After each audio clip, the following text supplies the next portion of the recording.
Welcome to the AI Brief from the YPO Technology Network. I'm Stephen Forte. Today, one thread ties together 1,000 layoffs at Snap, a survey showing the majority of C-suite leaders admitting AI is fracturing their organizations, and Molotov cocktails thrown at a tech CEO's home, and that thread is the cost of what you, as a leader, have not yet said. This is a single thesis episode. The thesis is this: CEO silence on AI is not neutrality. It is an accelerant. When leaders decline to set a foundation for how AI will be used in their organization, teams fill the vacuum with fear, and fear left unaddressed does not stay inside the building. Let me show you what I mean. Beat one, the layoff. On Wednesday, Snap cut 1,000 employees, 16% of its workforce, and eliminated 300 open roles. CEO Evan Spiegel told staff in a memo filed with the SEC that rapid advancements in artificial intelligence enable our teams to reduce repetitive work, increase velocity, and better support our community, partners, and advertisers. The projected savings: more than $500 million annualized by the second half of this year. Now, context. Activist investor Irenic Capital Management, holding a 2.5% stake, had publicly pushed Snap to cut costs and optimize AI just the week before, and Snap's heavily publicized $400 million deal with Perplexity, which would have embedded AI search directly into Snapchat, collapsed. So the company that couldn't close its AI partnership is now citing AI productivity as the reason it needs fewer people. The stock went up nearly 6%. Spiegel, to his credit, was direct. He named AI as the mechanism. He didn't hide behind restructuring or strategic realignment. Compare that to the growing list: Meta, Oracle, Salesforce, Block, where the memo says AI and the spreadsheet says margin. If you caught yesterday's episode on the 50% adoption line from Gallup and the sprawl of unmanaged agents, you know the pattern. AI is moving through organizations whether leadership narrates it or not. But here's what matters for this room. Spiegel told his people what was happening and why. Most CEOs have not. And when you don't explain the why, your team writes their own version. It is always worse. Beat two, the fracture. Reuters' 2026 Enterprise AI Adoption Survey, 2,400 respondents, puts numbers on that silence. 54% of C-suite executives now say adopting AI is tearing their company apart. 56% report it has created power struggles and disruption. Those are double-digit increases from 2025. Here are the numbers that should keep you up tonight. 97% of executives say their company deployed AI agents in the past year. Only 29% report seeing significant ROI. 35% are not confident they could shut down a rogue agent if it started causing financial or reputational damage. 67% believe their company has already suffered a data breach from an employee using an unapproved AI tool. And yet, 60% plan to lay off employees who won't adopt AI. 92% are actively cultivating a new class of AI elite employees, workers who are 5 times more productive and 3 times more likely to get promoted. Meanwhile, 29% of employees admit to actively sabotaging their company's AI strategy. Among Gen Z, that number is 44%. Let me give you a picture. Imagine a VP of operations at a mid-cap industrial company. She's been there 12 years. She hears from the board that AI adoption must accelerate. She hears from her direct reports that people are scared. She has no company policy to point to, no framework from the CEO, no guidance on what AI means for her team's future. So she does what anyone would do. She checks the news.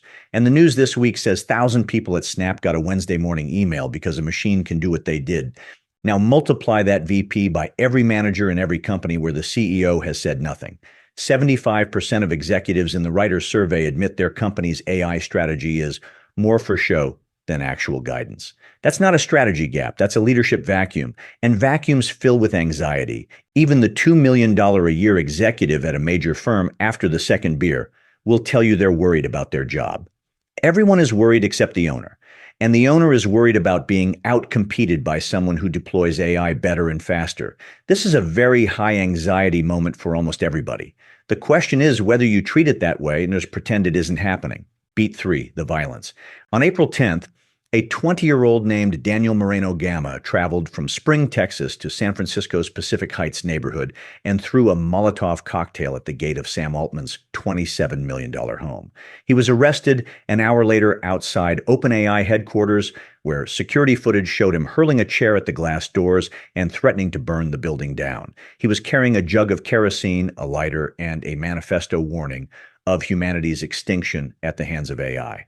He is now facing state-attempted murder charges and potential federal domestic terrorism charges. The next morning, Altman posted a photo of his husband and their toddler. "Normally, we try to be pretty private," he wrote, "but in this case, I am sharing a photo in the hopes that it might dissuade the next person from throwing a Molotov cocktail at our house, no matter what they think about me."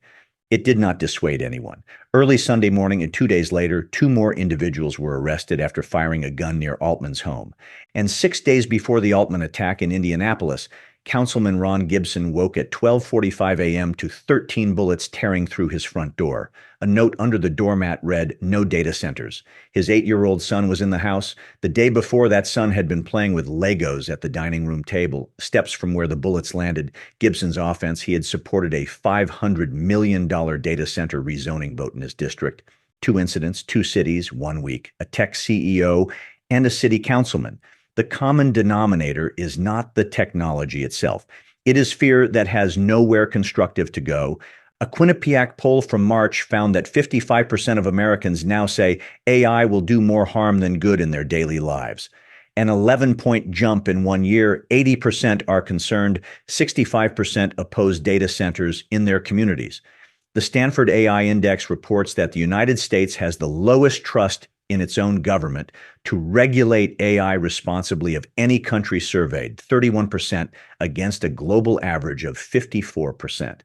This is not a fringe position. This is the majority sentiment in the country where most of AI is being built. The thread, layoffs, organizational fracture, physical violence, 3 stories, 1 week, 1 cause.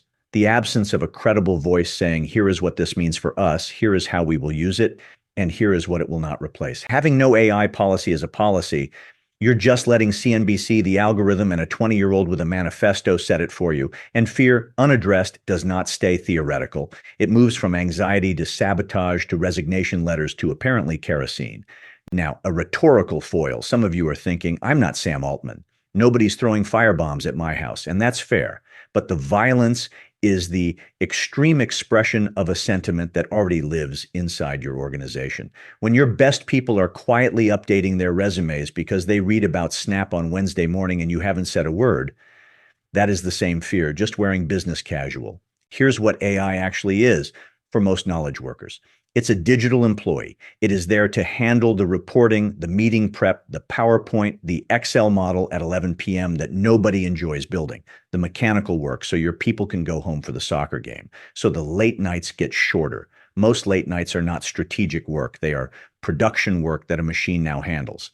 That is a story worth telling your team, but you have to be the one to tell it. Block cut 40% of its workforce, 4,000 people in a single rip. Jack Dorsey cited AI, full stop. You can argue about whether that was right. You cannot argue it was unclear. Your organization needs that clarity. Either make the cut and move forward or explain how AI brings velocity and capability without replacing the people in the room.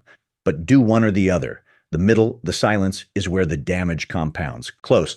If you run a company and you have not yet stood in front of your people and explained what AI means for them, not the board deck version, not the strategy for show version, but the honest version, you are not protecting anyone. You are handing the narrative to the most alarming headline of the week. 92% of the C-suite is building an AI elite. 60% plan layoffs for non-adopters. 55% of the American public thinks AI will harm them.